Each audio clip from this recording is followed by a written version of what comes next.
بسم اللہ الرحمن الرحیم۔ السلام علیکم ورحمۃ اللہ وبرکاتہ۔ الحمد للہ حمدا کثیرا طیبا مبارکا فیہ، والصلاة والسلام علی اشرف الانبیاء والمرسلین محمد وآلہ وصحبہ اجمعین، اما بعد۔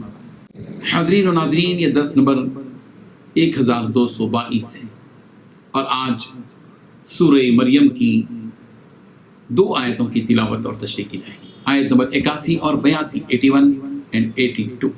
چلے سب سے پہلے ان 2 آیتوں کی تلاوت کرتے ہیں، لفظی ترجمے اور ترجمے کے بعد تشریح کرتے ہیں۔ اعوذ باللہ من الشیطان الرجیم، بسم اللہ الرحمن الرحیم۔ واتخذوا من دون اللہ آلہة لیکونوا لهم عزا کلا سیکفرون بعبادتهم وَيَكُونُونَ عَلَيْهِمْ ضِدًّا۔ صدق اللہ العظیم۔ لفظی ترجمہ یوں ہے، وَاتَّخَذُوا، اور انہوں نے بنا لیے، من دون اللہ، اللہ کے سوا، آلہتاً، اور معبود، لیکونوا، تاکہ وہ ہوں، لہم عزا، ان کے لیے مددگار، کلا، ہرگز نہیں، سیکفرون، عن قریب، وہ خود ہی انکار کر دیں گے، بعبادتہم، ان کی عبادت کا، وَيَكُونُونَ، اور وہ ہو جائیں گے، علیہم ضدًا، ان کے مخالف۔ ترجمہ یوں ہے، اور ان لوگوں نے اللہ کے سوا دوسرے معبود اس لیے بنا رکھے ہیں تاکہ وہ ان کی پشت پناہی کریں۔ یہ سب غلط بات ہے، وہ تو ان کی عبادت ہی کا انکار کر دیں گے اور الٹے ان کے مخالف ہو جائیں گے۔ ان 2 آیتوں میں 4 باتیں بتلائی گئی ہیں۔ پہلی بات، ان لوگوں نے اللہ کے سوا دوسرے معبود اس لیے بنا رکھے ہیں تاکہ وہ ان کی پشت پناہی کریں۔ دوسری بات، یہ سب غلط بات ہے۔ تیسری بات، وہ باطل معبود تو ان کی عبادت ہی کا انکار کر دیں گے۔ چوتھی بات، بلکہ یہ باطل معبود ان عابدوں کے الٹے مخالف ہو جائیں گے۔ بزرگان محترم، مشرکین اللہ کو چھوڑ کر دوسرے باطل معبودوں کی بات اس لیے کر رہے ہیں تاکہ یہ باطل معبود اللہ کے ہاں ان کی عزت کا سبب بن جائے۔ بہت سے مشرکین کا یہ خیال ہے کہ یہ جو بت ہیں یہ حقیقی اللہ نہیں ہیں، بلکہ یہ بت جو ہے دراصل ان کے سفارشی ہیں اللہ کے، جیسا کہ مشرکین کہتے ہیں ہؤلاء شفعاؤنا عند اللہ، قرآن مجید میں ہے کہ یہ معبود اللہ کے ہاں ہماری سفارش کریں گے، اس لیے ہم ان کی عبادت کر رہے ہیں۔ آج بھی ہم غیر مسلموں کو دیکھتے ہیں کہ 25، 50، 60 فٹ کے بت بناتے ہیں، گنیش بناتے ہیں، تیار کرتے بڑی محنت سے، ان کی پوجا بھی کرتے ہیں اور ان سے مانگتے بھی ہیں، اور ایک مدت تک ان کو بٹھائے رکھتے ہیں، اور ان کا یہ عقیدہ ہوتا ہے کہ یہ سب اصل بھگوان کے پاس جا کر ان کی سفارش کریں گے۔